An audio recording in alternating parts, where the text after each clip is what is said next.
আমাদের কিছুদিন আগে যে শাহাদাত বরণ করেছে ইমাম খমিনি রাহিমাহুল্লাহ, তো ওনার ব্যাপারে বাংলাদেশ থেকে যে টিমটা জানাজায় গিয়েছিল বা পৃথিবীর অন্যান্য রাষ্ট্রেও যারা গিয়েছিলেন মুসলিম রাষ্ট্রপ্রধানরা বা বিভিন্ন স্কলাররা, তো বাংলাদেশে আসার পর আমাদের দেশের দুইজন স্কলার, স্পেশালি আপনিও খুব ভালো করেই চেনেন, প্রমিনেন্ট স্কলার শায়েখ আব্দুর রাজ্জাক বিন ইউসুফ এবং মুজাফফর বিন মহসিন।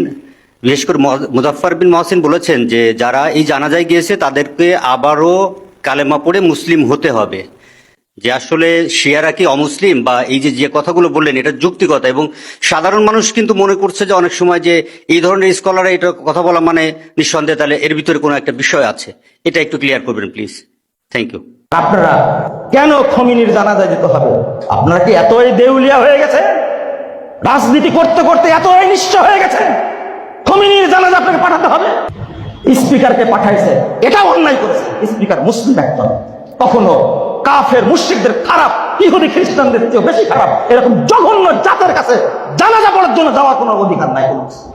আমি মনে করি স্পষ্ট কথা, এদের সাথে এই শিয়া রাফিজিদের সাথে আমাদের কোনো আপোষ নেই, কোনো আপোষ নেই। ফতোয়া দিতে গেলে এক চোখ যেমন কোরআন সুন্নাহ ইসলামিক আইন কানুনের দিকে রাখতে হয়, আরেকটা চোখ চলমান বিশ্বের দিকে রাখতে হয়। দুইটার সমন্বয় যাদের নাই তারা আনব্যালেন্সড কথাগুলি বলে একটা মারাত্মক বিভ্রান্তি সৃষ্টি করে ফেলেন। দেখেন, এটা হলো মুসলিম অমুসলিম কনফ্লিক্ট, মুসলিম অমুসলিম যুদ্ধের ক্ষেত্র, রণক্ষেত্র। এখানে ফরজ আপনার উপরে, যেই কোনো লোক মুসলিম তো সে মুসলিম, বাস। আমাকে সে কি শিয়া, সে কি সুন্নি, সে কি হানাফি, সে কি সাবরি দেখার কোনো সুযোগ নাই। আমার মুসলিম ভাই, আমি তার পক্ষ নেবই, তার জানাজা করবই, তার পক্ষে আমি কথা বলবই।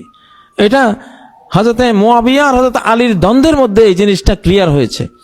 যখন হযরত মুআবিয়া আর হযরত আলীর যুদ্ধ চলছিল, সে সময় রোমের বাদশাহ মুআবিয়া রাদিয়াল্লাহু তাআলা আনহুকে একটা চিঠি লিখেছেন যে, হে মুআবিয়া, তুমি আমার ফ্রেন্ড, আলী তোমার বিরুদ্ধে যুদ্ধ ঘোষণা করেছে, তুমি শুধু আমাকে পারমিশন দাও, তাহলে আমি এক বিশাল বাহিনী পাঠিয়ে আলীর কল্লা কেটে তোমার কাছে উপহার পাঠাবো।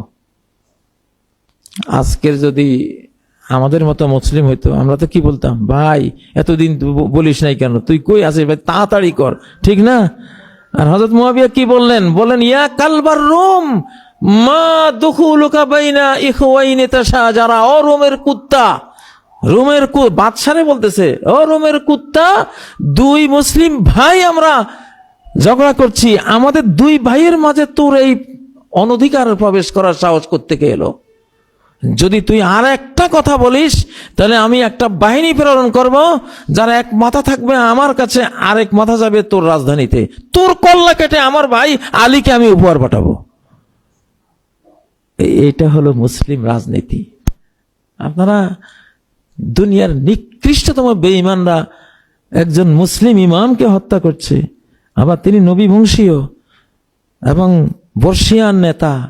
তার খুতবাগুলি আমি শুনেছি। আপনারা কি ফার্সি বুঝেন না? উনি ফার্সিতে, আমরা তো ফার্সি পড়া মানুষ, ফার্সিতে যে কথাগুলি বলেছে অত্যন্ত উচ্চাঙ্গীন ইসলামিক রাষ্ট্রবিজ্ঞান, শরিয়া বিজ্ঞান নিয়ে উনি কথা বলেন। এবং উনি এরকম শিয়াদের যে কিছু ভুলবান্দি কঠিন আছে, ওগুলির কথা কোনোদিন এই ইমাম খমিনির মুখে আমরা শুনি নাই।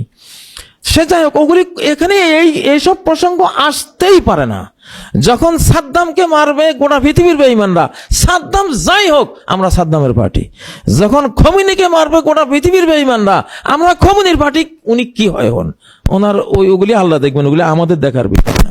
আমাদের দেখার হযরত মুআবিয়া যেটা বলেছেন সেই রকম আমাদের দৃষ্টিভঙ্গি থাকতে হবে। জি, আমি ইউটিউবে অনেক বক্তব্য শুনছি, অনেক আলেমরা বলে যে গণতন্ত্র হারাম। তাহলে আমাদের দেশে ইসলাম কায়েমের প্রক্রিয়াটা কি হবে, এটা যদি জানতে পারতাম খুব ভালো হতো। একটা হলো গণপদ্ধতি, একটা গণতন্ত্র। গণতন্ত্র হারাম ঢালাও ভাবে এটা বলার কোনো সুযোগ নেই, কারণ এই তন্ত্রের মধ্যে একটা হারাম আছে, কিন্তু অনেকগুলো হালাল জিনিসও আছে। সেটা কি?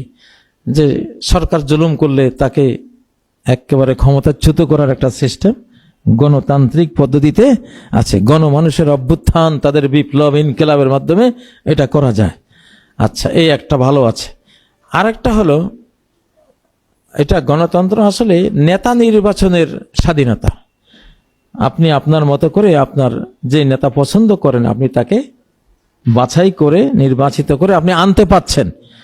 তো মুসলিমরা তাদের পছন্দের একজন নেতাকে বাছাই করবে, এই প্রক্রিয়াটা ইসলামে আছে।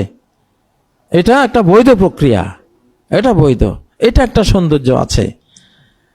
আচ্ছা, গণতান্ত্রিক নিয়মে যেহেতু একটা নেতা নির্বাচনেরও একটা সম্ভাবনা আছে সুন্দর, এবং নেতা গন্ডগোল করলে সেটার প্রতিকারেরও একটা সিস্টেম আছে সুন্দর। তো এবং গণমানুষ রাষ্ট্রকর্মে একটা অংশগ্রহণ করতে পারে, যতই তার শিক্ষা কম থাকুক, সে একবারে লোয়ার শ্রেণীর হোক। তো ইসলামের এই সার্বজনীনতা, জাস্টিস, এইটারও একটা দিক গণতন্ত্রে আছে।